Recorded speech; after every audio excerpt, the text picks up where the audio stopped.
This is how I went from young and flabby to pretty damn abby. Exactly how I did it.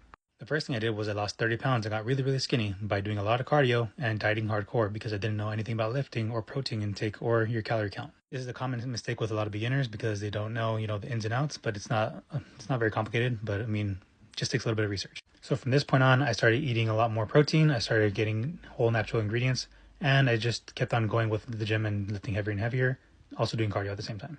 The results came pretty quickly, I'm not gonna lie. It took in total from the first picture to the last picture about a year and a half to 2 years, but right away in a few months I was starting to see my six pack. Everything was coming in the way that I wanted to look, but the clear cut definition, the vascularity all came about towards the end of the timeline where it was a year and a half to 2 years. This was all done naturally. I was 21, 22 years old, and I had all my time to dedicate to it. I was not in a relationship. I didn't have any kids, and I was working part time and going to school. Not to say you can't do it if you're married with kids and working full time. It's just I feel it's a lot harder.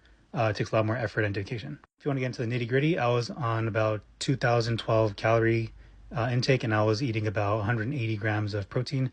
At my last picture where I was lean and ripped, I was weighing 170 pounds. So I look really big, but no, I was 170, and I'm 5'11 and a half, nearly 6 feet, and I was 170. When people see somebody really ripped, they for some reason think that they're really, heavy or on steroids. But no, I mean, a lot of times when you're lean and ripped, you look skinny with a shirt on. I mean, because you're really light, but you take off that shirt and you're like, oh damn, that guy works out.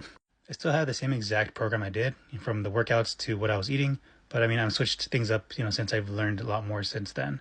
It's been about 13 years since I looked like that. I'm 35 now. I'm married, have kids, work full time. So it takes a lot more dedication and effort for me to try to get to this point. It is my goal, and I will get there. I have a lot more mass than I had before with muscle, so see how it goes.